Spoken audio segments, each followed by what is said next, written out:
कोणी येऊ नका येऊ नका येऊ नका येऊ नका येऊ नका येऊ नका आज तर म्हणायला लागला संध्याकाळपर्यंत या संध्याकाळपर्यंत या. अरे हे काय, काल खोटं बोलत होता जरंगे की आज खोटं बोलतोय जरंगे? दोन्हीतून कधीच खोटं आहे? खरं कोणतं आणि खोटं कोणतं आहे? काल तर म्हणत होता कोणी येऊ नका ऊन लागल, आज म्हणताय संध्याकाळी 6 पर्यंत या 6 पर्यंत या.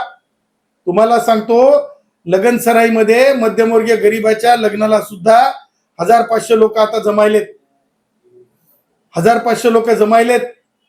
आजची जी संख्या ड्रोननं जरी तपासली तरी जरंगेला पाठ फिरवलेली आहे.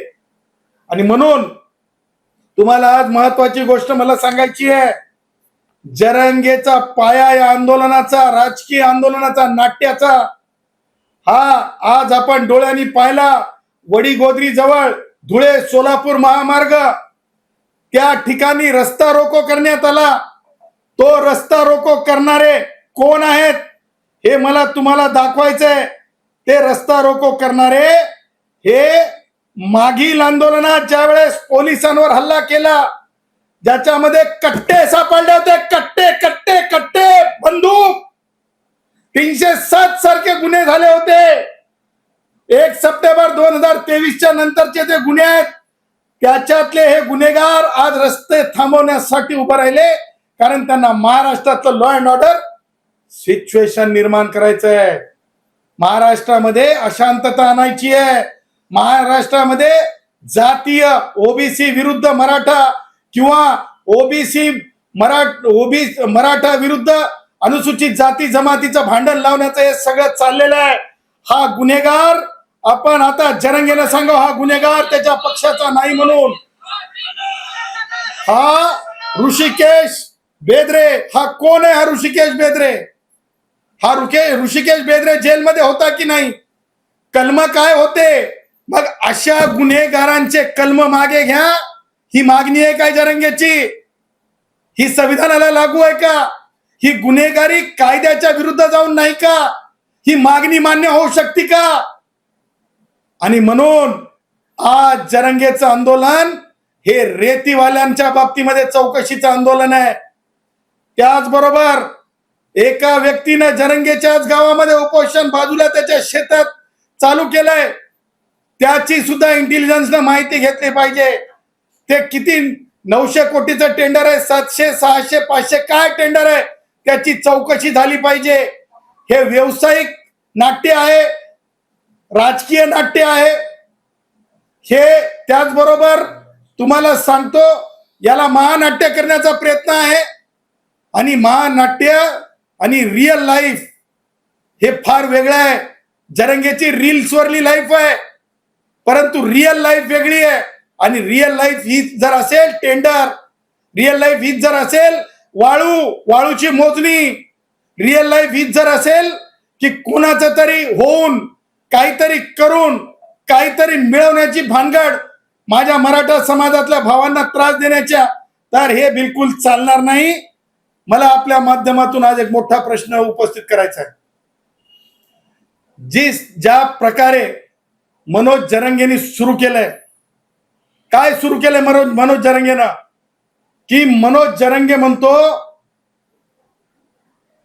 कास्ट स्क्रुटिनी कमिटी पटापट पटापट पटापट काय देतील, कास्ट व्हॅलिडिटीज देतील. ही कुणी दिलेली आहे? माननीय सुप्रीम कोर्टानं दिलेली ती कमिटी आहे. माधुरी पाटील विरुद्ध कास्ट स्क्रुटिनी कमिटी.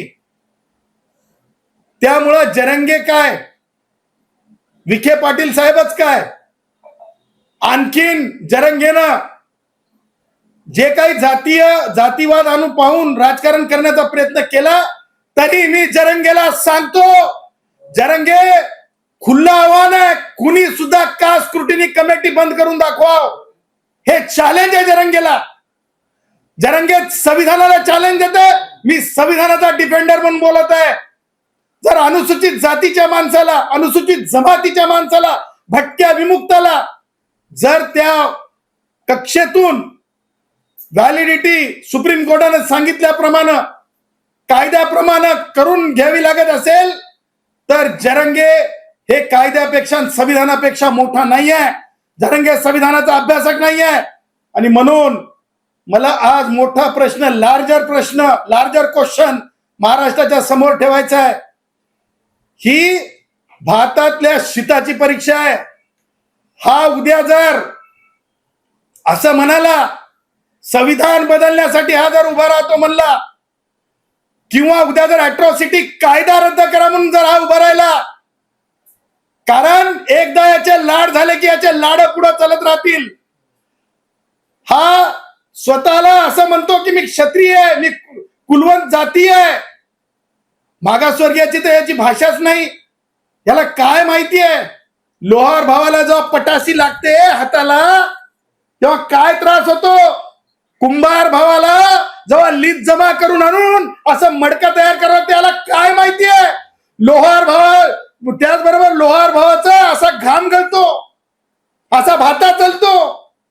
कुटुंब कशा याच्यामध्ये पालामध्ये राहतंय याला माहिती आहे का? आणि हा म्हणतो 94चा जी आर. मनोज जरंगे 4 जन्म घेतले तरी ओबीसीवर, खऱ्या मागासांवर तू अन्याय करण्या एवढा मोठा माणूस नाहीयेस. हे सुद्धा तुला चॅलेंज. 1 नाही 5 जन्म जरी जरंगेनं घेतले आणि असे 5 महानाट्य जरी केले तरी सुद्धा जरंगे हे होणार नाही, हे होऊ दिले जाणार नाही. कारण सोशल हँडिकॅप, माझ्या गोसावी भावाकडे बघ जरंगे, माझ्या मसनजोगी भावाकडे बघ. तू जेव्हा 1994च्या GR वर बोलायला लागला त्यावेळेस कुठेतरी भारतीय संविधानानं खऱ्या अर्थानं लोकांना वर आणण्याची जी प्रक्रिया आहे त्या प्रक्रियेला खीळ घालायची भाषा बोलत आहे जरंगे. कुठेतरी त्या सामाजिक मागासांचा, सोशल हँडिकॅप असलेल्या व्यक्तींचा स्वतः असं म्हणत आहे की तो क्षत्रिय आणि दुसऱ्यांना कमी लेखत आहे जरंगे. परंतु या देशामध्ये अशा प्रकारचं चालणार नाही, हे मनोज जरंगेनं लक्षात ठेवावं. मनोज जरंगेची एकही मागणी ही मान्य करण्यासारखी नाही. आज तुम्हाला सांगतो, जे कायदेशीर संविधानिक दृष्ट्या मनोज जरंगेला देताच येत नाही ते मिळणारच नाही, हे ओपन चॅलेंज. दुसरी गोष्ट, जरंगेची दुसरी मागणी काय? गुन्हे मागे घ्या. गुन्हे मागे घेतले जाऊ शकतात, कारण सुप्रीम कोर्टाचं त्या बाबतीत सुद्धा म्हणजे कंकरंट फाइंडिंग्स आहेत. आणि सुप्रीम कोर्टाने स्पष्ट सांगितलेलं आहे कोणते गुन्हे वापस होऊ शकतात, कोणते गुन्हे वापस घेता येत नाहीत. पोलीसवाल्या भावांना ज्या प्रकारे त्रास झाला, ज्या प्रकारे हाणमार झाली, लालपरी ज्या प्रकारे एकसारख्या 10 जाळण्यात आल्या, याची जिम्मेदारी कोण आहे? म्हणून अशा अपप्रवृत्ताच्या बाबतीमध्ये कोणतीही मागणी जरंगेची पूर्ण होऊ शकत नाही. आणि मला जरंगेनं हे तर सांगावं महाराष्ट्राला, तो SEBC साठी बसलाय की ओबीसी साठी बसलाय? Confuse Manoj, confuse. तो SEBC साठी बसलाय की ओबीसी साठी बसलाय हे सुद्धा आता स्पष्ट होणं फार आवश्यक आहे. आज म्हणजे मला हे समजतंय की ज्या प्रकारे माननीय मंत्री विखे पाटील हे कायदेशीर दृष्ट्या त्यांना समजून सांगत आहेत, परंतु ज्यांना म्हणजे झोपेचं सोंग करणारा उठू शकत नसते, पण खरा झोपलेला माणूस पटकन उठून बसत असतो. हे वेळ काढो जे धोरण आहे ना, सकाळी जे तुम्ही बघितलं की मी संध्याकाळपर्यंत सांगतो, हे म्हणजे त्याचे जे कोणी प्रोड्युसर आहेत, जरंगे महानाट्याचे, जरंगे पॉलिटिकल नाट्याचे जे कोणी प्रोड्युसर आहेत त्यांना त्याला विचारायचं असेल म्हणून त्यांना संध्याकाळची वेळ पाहिजे होती. परंतु जरंगे मला माहित नाही बाजेवर बसला आणि जरंगेनं बाजेवर बसून ज्या प्रकारे चर्चा चालवली आणि जरंगेची बॉडी लँग्वेज ज्या प्रकारे आहे त्या प्रकारे मला असं वाटतंय की जरंगेनं संध्याकाळपर्यंत आज गुंडाळून घ्यावं. आणि जर जरंगेनं गुंडाळून घेतलं नाही, जरंगेनं आज गुंडाळून घ्यावं, मला माहित आहे जरंगे गुंडाळून घेणाऱ्यांपैकीच आहे आणि जरंगे गुंडाळून घेणार. आणि म्हणून आमचं म्हणणं असं आहे की जरंगे वैचारिक प्रवृत्त विचारानं बोलत आहे. म्हणून महाराष्ट्रातल्या तमाम संविधानवादी जे कोणी वंचितांचं नेतृत्व करतात, कुडमुड्या जोशींपासून ते तमाम आदिवासी भावांपर्यंत जे नेतृत्व करतात, त्या सगळ्यांना मला आव्हान आहे. एक लक्षात ठेवा, हा खतरा आहे. ह्या अपप्रवृत्ताला जर, या विचाराला जर जरंगेच्या जर अशा प्रकारे, जसं आपण याच्यामध्ये दसऱ्यामध्ये सोनं लुटायला जातात, तसं आरक्षण लुटण्याची पद्धत आहे का? यारे यारे यारे, आणि म्हणला होता की तेव्हा आतापर्यंत तीनदा गुलाल उधळून घेतला की त्यानं. काय गुलाल उधळून घेतला त्यानं? बघा रे पोरं हो, बघा रे पोरं हो. पोरांना कळालंय, परंतु बेरोजगार मुलांना वाटतं की आणखीन काहीतरी मिळेल. परंतु मी त्या तमाम माझ्या मराठा भावांना म्हणायचंय की हा परत एकदा चंपोगिरी करायला निघालाय. मला असं वाटतंय की ह्या प्रकरणामध्ये म्हणजे मला कुणाचा अपमर्द करायचा नाही, परंतु आज पुन्हा एकदा मला सांगायचंय की जरंगे ज्या प्रकारे आंदोलन करत आहे, त्या प्रकारे जरंगेचा जे डीएनए मी तुम्हाला सांगितला, त्या डीएनएच्या नुसार मला असं वाटतंय की जरंगे म्हणतो ना की सगळ्याच राजकीय पक्षातल्या मराठा पुढाऱ्यांनी त्याच्यावर लक्ष द्यावं. तर माझं असं म्हणणं आहे की अलीकडल्या काळामध्ये जसं आमचे उदय सामंत जाऊन भेटून आले, त्या प्रकारे माननीय उपमुख्यमंत्री एकनाथरावजी शिंदे साहेबांनी जरंगेला सांगावं आणि आज संध्याकाळपर्यंत जरंगेला आपलं सगळं गुंडाळून घ्यायला सांगावं. आणि महाराष्ट्राला या नको असणाऱ्या आता म्हणजे शेतीचे प्रश्न आहेत, म्हणजे मशागतीचे प्रश्न आहेत, शेतीच्या प्रवेशांचे प्रश्न आहेत. अशा वेळेस जरंगेच्या कोणत्याच मागण्या मान्य होत नाहीत, तेव्हा त्याचं काय आहे घराणं, ते घराण्याचा निपटारा करावं. कारण तोच म्हणतो ना सगळ्याच राजकीय पक्षातले मंत्री, तोच म्हणतो सगळ्याच राजकीय पक्षातले जाती जाती जाती जाती जाती, त्याचा जातीवादी विचार आहे. तेव्हा त्याला कुठेतरी थांबवणं आवश्यक आहे. आणि मला असं वाटतंय की हे लवकरात लवकर झालं पाहिजे. आणि जरंगे नावाचं फॅक्टर हे आज संध्याकाळपर्यंत टिकेल की नाही असं सांगता येत नाही, परंतु मला नाही वाटत जरंगे संध्याकाळच्या नंतर म्हणजे पुढं त्याचं हे सगळं काय आहे महानाट्य, पॉलिटिकल नाट्य हे चालू शकेल अशी मला आशा आहे की ते गुंडाळलं जाईल. कारण तुम्हाला माहिती आहे खेळाचे वेळ असतात, खेळाचे तास असतात, आणि त्याच्यामुळे संध्याकाळी 6 के बाद शायद खत्म खेळ खत्म. तुम्ही महानाट्य म्हणताय तर किती अंकी नाटक आहे असं तुम्हाला वाटतं? आता 10वी तर झाली, 10वं आहे ना, कितवं आहे म्हणून बाजावर बसलं, 10वं आहे म्हणून बाजावर बसलं. आणि तुम्हाला तेही सांगतो आतापर्यंत किती वेळेस गुलाल उधळला त्यानं. मुंबईत गुलाल उधळला, मुंबईच्या सीमेवर गुलाल उधळला, आंतरवालीत गुलाल उधळला. अहो मला तर वाटतंय विखे पाटील साहेब, ते आता गुलाल जर टाकला तर ते शर्ट आता धुयाला देऊ नका, खुटीला टांगून ठेवा. आज टोपी घातली होती विखे पाटील साहेबांनी, काय करतील हो आता? हे असा विचार त्यांना प्रकृतीला हानिकारकच ना. त्यांनी गांधी टोपी घालून आज चर्चेला गेले, गांधी टोपी घालून विखे पाटील साहेब आज चर्चेला गेले. परंतु मला असं वाटतं की सरकारने याच्याकडे ध्यानच देऊ नये. सरकारने काय करावं मी तुम्हाला सांगतो.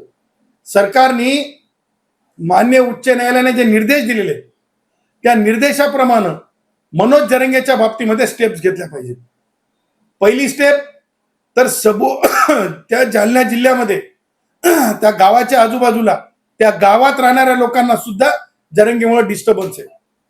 2, ज्या प्रकारे जरंगे म्हणतो की मरतो मरतो मरतो, जे तुम्हाला मी परवा सांगितलं होतं, आणि त्याच्यामुळे त्याची खूप तिळपापड झाली, त्याला खूप मिरच्या लागल्या तुम्हाला सांगतो. आणि त्या प्रकारे जो जरंगे म्हणजे व्यक्त होत आहे की मी मरतो मरतो मरतो, त्या नाट्यातलाच रील आहे ती काल जी रील झाली होती नाट्यासाठीचीच रील होती. त्या रील मध्ये मरतो मरतो मरतो जो मी त्याला डायलॉग दिला, तुम्हाला सांगतो त्यानं बोललेला डायलॉग त्याला थोडा फ्रेम करून दिला मी. त्याच्यामध्ये ज्या प्रकारे जरंगे म्हणत आहे ना, त्या आधारे मला तुम्हाला सांगायचंय की मनोज जरंगेला सिव्हिल सर्जन यांनी मुंबई उच्च न्यायालयाच्या मागील निर्देशांचा आधार घेत त्यांना, जर मनोज जरंगे खरंच म्हणतोय की त्याच्या नसा, मी नाही म्हणत आहे, मनोज जरंगे म्हणतोय, काय म्हणतोय मनोज जरंगे, की त्याच्या नसा हाडाला लागल्या.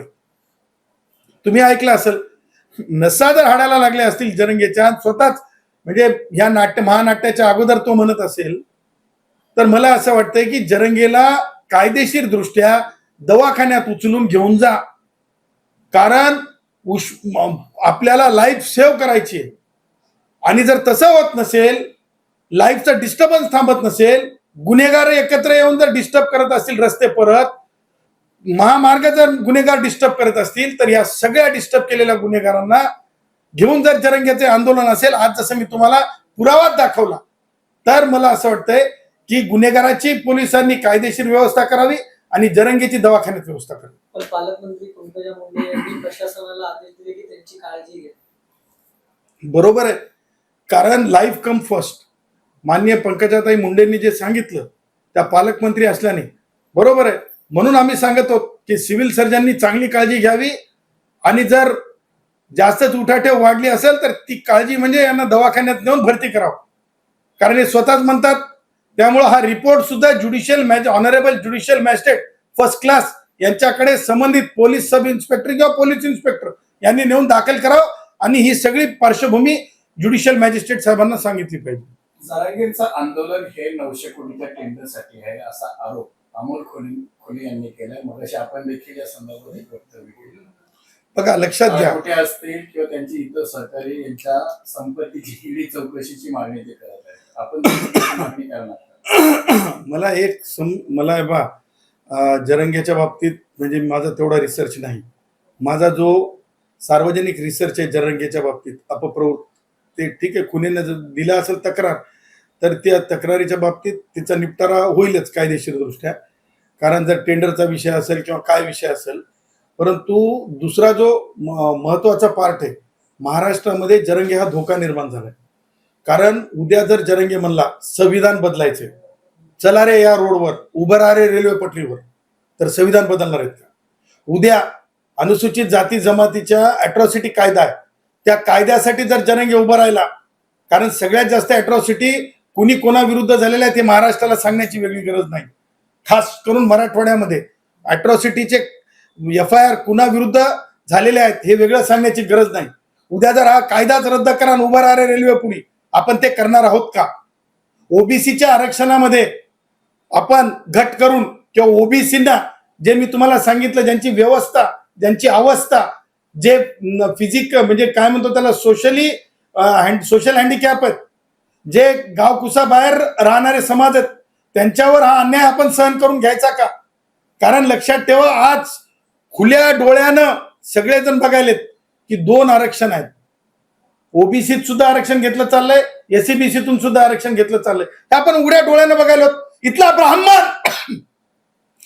ब्राह्मण, इथला क्षत्रिय, इथला जैन, इथला तो तमाम वर्गातला, खुल्या वर्गातला गुणवंत, तो या महाराष्ट्रातला रहिवासी आणि भारतीय नागरिक आहे की नाही? मग हे 10% जागा प्लस ओबीसीतलं रिझर्वेशन हे असं किमान डोळ्यासमोर होत आहे, याच्यावर तरी कुणी बोलणार आहे की नाही? कारण ह्या प्रकारे असं चालू दिलं जाऊ नये. हे गोष्ट देशाला मागे नेणारी आहे.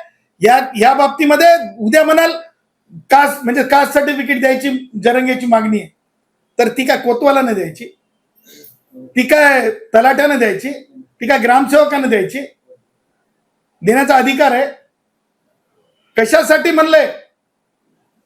डेप्युटी कलेक्टर कशासाठी ठेवलेले आहेत? कशासाठी त्या रँकला आणलेले सुप्रीम कोर्टाने? कशासाठी कास्ट स्क्रुटिनी कमिटी निर्माण केलेली आहे? कास्ट स्क्रुटिनी कमिटी ही माणूस खरा आहे की खोटा तपासण्यासाठी आहे. विखे पाटील कास्ट स्क्रुटिनी कमिटीचे अध्यक्ष होऊ शकत नाहीत. सन्मानानं सांगतो, अत्यंत नम्रपणे सांगतो. विखे पाटील साहेबांना अधिकार नाही. विखे पाटील साहेब कास्ट स्क्रुटिनी कमिटी जरंगे काय असे जरंगेसारखे 5 काय 100 येऊन गेले तरी कास्ट स्क्रुटिनी कमिटी संपू शकत नाही. हा दावा, हा चॅलेंज आहे. त्याच्यामुळं लाड बंद करा. कायदेशीर इतरांना तुम्ही नोटिसा देता की नाही? मग जरंगेला नोटीस द्या. का नाही देत जरंगेला नोटीस? लवकरात लवकर जरंगेला नोटीस दिली पाहिजे. महाराष्ट्र डिस्टर्ब होतं.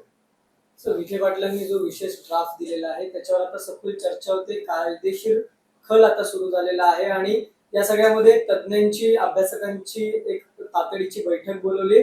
मात्र हा सगळ्या जी चर्चा होणार आहे याच्यावरती सखोल चर्चा गुप्त पद्धतीने. मला एक सांगा, जे काही रूल्स या महाराष्ट्रामध्ये आरक्षणाच्या संदर्भाने आरक्षणाचा कायदा आहे, त्या कायद्याच्या विरुद्ध जाऊन केवळ जरंगे म्हणतंय म्हणून एका वर्गाला असं आम्ही आता जसं सांगितलं मी, मंदिरातली शिरणी वाटल्यासारखं प्रमाणपत्र दिले जाऊ शकतात काय? आणि त्यावर कोणती किती खलबत कुठं द्या हो. मला एक सांगा, ज्या वेळेस विखे पाटील साहेब त्यांचं ऐकत आहेत त्यावेळेस ओबीसीच्या बाबतीमध्ये, ओबीसी सब कमिटीच्या बाबतीमध्ये मराठा कमिटी आणि सब कमिटी आणि ओबीसी सब कमिटी एकत्र येणार आहे की नाही? कारण जेव्हा विरोध असतो तेव्हा दोन्ही कमिटी, मराठा कमिटी आहे सब कमिटी, ओबीसी सब कमिटी आहे, त्या दोन्ही कमिटींना एकत्र घेऊन चर्चा करावं लागेल की नाही? की काय एकतर्फी चर्चा करणार आहेत? आणि मी एवढा दळभद्री एक मागणी आहे त्या जरंगेची, तो काय म्हणतो की कुणबी मराठा जातीच्या आधारावर मंत्रालय स्थापन करा. क्लासला रिझर्वेशन आहे, क्लासला, जातीला रिझर्वेशन नाही आणि जातीवर मंत्रालय नाही. सामाजिक न्याय मंत्रालय, जातीचं मंत्रालय नाही. उद्या हे जरंगे सारखे म्हणजे अपप्रवृत्त विचाराची माणसं उद्या म्हणतील की मुख्यमंत्री द्या म्हणतील, वेगवेगळ्या जातीचा म्हणजे मंत्रीच नको, एक 10 मुख्यमंत्री करा एका राज्यामध्ये म्हणतील. हे त्या जातीचा मुख्यमंत्री, तो त्या जातीचा मुख्यमंत्री, तो त्या जातीचा मुख्यमंत्री. आणि त्यामुळं जरंगेच्या एकाही मागणीला काडीच्या किमतीचा आधार नाही. सर, एकंदरीत तुम्ही सांगितलं टेंडर जो आहे, मोठं टेंडर, त्याच्या मागचं कारणच आंदोलनाच्या मागचं कारण टेंडर आहे. तर ईडी चौकशी होणं गरजेचं आहे काय सर्वच्या मागची? बघा, आता ये हम तो डाकू के खानदान से है, हम तो डाकू के खानदान से है, लेकिन हमें ये पता नहीं है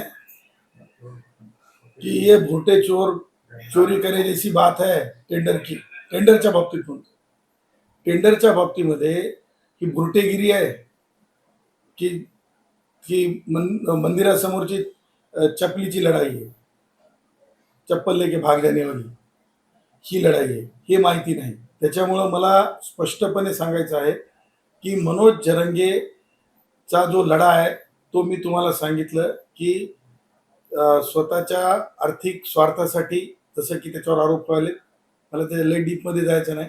मला महत्त्वाचा मुद्दा काय माझा की महाराष्ट्रामध्ये सामाजिक शांतता नांदली पाहिजे आणि अर्थकारणावर आधारित असे कोणतेही आंदोलनं होता कामा नये.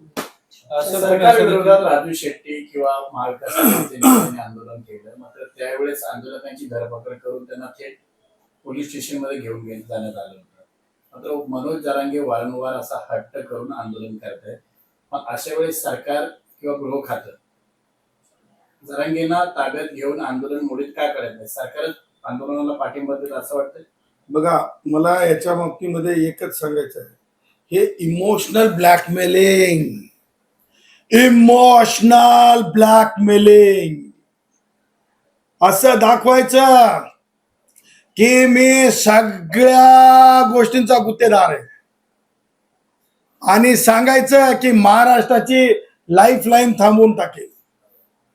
आणि त्यातून जे खऱ्या कष्टकऱ्यांचे आंदोलन असतात त्या आंदोलनाला वेगळं माप मिळतंय आणि जातीवरल्या आंदोलनाला वेगळं माप मिळतंय, याच्यात काही दुमत नाही.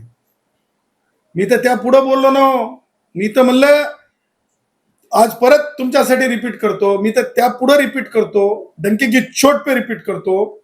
सुप्रीम कोर्टाने सुद्धा ज्या प्रकारे आपण अनुदान देत आहोत लाडकी बहीणसाठी, आपल्या बहिणींचा लाड करा, परंतु त्यांना समृद्ध करण्यासाठी करा, त्यांना शिष्यवृत्ती वाढवून द्या, त्यांना त्यांच्या शेतामध्ये ज्या वेळेस ते मशागतीचं काम करतात शेतीच्या, त्या मशागतीला तुम्ही योजनेखाली ती जी मशागत आहे त्या शक्तीला मोजा म्हणजे ते उत्पन्नाचा दर डोई हे कमी होईल, खर्च कमी होईल. आणि म्हणून लाडकी बहीण सारख्या योजना सुद्धा बंद करा. इथपर्यंत म्हणलं लाडकी बहीणच्या योजना बंद करा, पण कांद्याला भाव द्या. लाडकी बहीणच्या योजना बंद करा, शेतकऱ्यांचे जे विहिरीचे पैसे आहेत मागच्या काही वर्षांपासून ते पैसे द्या. लाडकी बहीण योजना बंद करा, कारण लाडकी बहीण ही नुसती लाडकी बहीण म्हणून चालत नाही, तर सर्वांकष तिच्या म्हणजे याच्यासाठी जिला म्हणतो डेव्हलपमेंटसाठी प्रयत्न केला पाहिजे. त्यामुळं खरोखर आहे की जे श्रमजीवी आहे ज्यांचे घाम गळतात, म्हणजे मराठा भाऊ सुद्धा घाम गळतात, खूप कष्ट करतात, परंतु मला असं वाटतं की लाडकी बहिणीऐवजी तसे दिले पाहिजे. आंदोलनकांमध्ये भेदभाव नसला पाहिजे. जर जरंगेचं आंदोलन अपप्रवृत्त लोक आहेत की नाही, त्यांच्यावर 307चा गुन्हा, कट्टा सापडला, बरोबर आहे तुमचं म्हणणं, पत्रकारांचा प्रश्न बरोबर आहे की त्या अशा लोकांना रस्ता रोको केल्याच्या नंतर, महामार्ग अडवल्याच्या नंतर अटक व्हायला पाहिजे, FIR व्हायला पाहिजे, सुरुवातच करायला पाहिजे, पण ती झालेली नाही, ती व्हायला पाहिजे. मी आज तुमच्या माध्यमातून सांगत आहे की ज्यांनी रस्ता रोको केला, महामार्ग थांबवला, त्यांना अटक करून FIR का होत नाही, कारण हीच ती सुरुवात आहे. माझं असं म्हणणं आहे की हे कोण करतंय, हे कारण कोण आहे तर जरंगे. कारण ज्या प्रकारे दोन समाजात तेढ निर्माण केली गेली आहे, ज्या प्रकारे दोन समाजात, मी तेच म्हणत आहे ना की हे नुसतं ओबीसीला धोका नाही आहे, हे उद्या SC STचा अॅट्रॉसिटी कायदा रद्द करा म्हणाल हा माणूस, उद्या हा म्हणाल संविधानच बदलायचं आहे. कारण माती धोंडे काही कळत नाही, माती धोंडे काही कळत नाही, आणि त्याच्यातून आपलं काहीतरी बोलत निघायचं पुढं. त्यामुळे या अपप्रवृत्तीला इथंच या अशा विचाराला दाबलं पाहिजे. आता तुम्ही म्हटलात की जे आंदोलनकर्ते होते ते देखील गुन्हेगार आहेत, नक्की काय म्हणायचे? मी तेच म्हणालो की तुम्हाला ते नावच सांगितलं मी. आज जे आंदोलनकर्ते जे हो हो हो हो गुन्हेगारांना घेऊन हो आंदोलन, हो हो तुम्हाला सांगतो 1 सप्टेंबर 2023 पोलिसांवर जो हल्ला झाला होता, त्या हल्ल्यामध्ये म्हणजे ज्या प्रकारे गुन्हे दाखल झाले, ऋषिकेश बेदरे नावाच्या माणसानं आज सुद्धा महामार्ग अडवलेला आहे, आणि तो वडीगोद्रीच्या जवळ धुळे सोलापूर महामार्ग आहे. आणि अशा बेकायदा वागणारे लोक पुन्हा जर जरंगेनं घेऊन हे आंदोलनाचा बडेजाव, आंदोलन वाढवण्यासाठी, लोकांमध्ये एक भावना निर्माण करण्यासाठी, उन्हाचं काय कारण आहे, भावना निर्माण करणे, आणि हे सगळ्या गोष्टी ज्या आहेत, या सगळ्या गोष्टी इमोशनल ब्लॅकमेलिंग करून लोकांना त्रासात टाकणे, सरकारला त्रासात टाकणे, केवळ मराठा समाजालाच नाही तर सगळ्या समाजाला हे करणे, टार्गेट करणे. अपेक्षा करू महानाट्य गुंडाळलं जाईल, संध्याकाळपर्यंत महानाट्याचा शेवट होईल, पडदा पडेल खेळावरला. खेळात पडदा पडत असते. आमचं कसं याच आहे ना, गुराकी साहित्यातले, गुराकी साहित्यात पडदा पडते, पडदा पडला. आंतरवली सराटी येथे सुरू असलेल्या घडामोडीवर प्रतिक्रिया देताना ऍडव्होकेट गुणरत्न सदावर्ते यांनी पुन्हा एकदा मनोज जरंगे पाटील यांच्यावर निशाणा साधला आहे. सदावर्ते यांनी या संपूर्ण प्रकरणाला राजकीय नाट्य असल्याचा आरोप करत राज्यातील वातावरण बिघडत असल्याची चिंता व्यक्त केली आहे. महाराष्ट्र डिस्टर्ब होतोय, उपमुख्यमंत्री एकनाथ शिंदे यांनी जरंगे यांना थांबवलं पाहिजे असं वक्तव्य करत त्यांनी सरकारला थेट सल्ला दिला. त्यांच्या या विधानामुळे राजकीय वर्तुळात नवी चर्चा सुरू झाली असून समर्थक आणि विरोधकांमध्ये मतभेद तीव्र झाले आहेत. मराठा आरक्षणाच्या मुद्द्यावरून सुरू असलेल्या संघर्षात आता नवा वळण येण्याची शक्यता व्यक्त केली जात आहे. तुम्हाला काय वाटतं? सदावर्ते यांनी केलेली टीका योग्य आहे का? आपलं मत कमेंटमध्ये नक्की सांगा.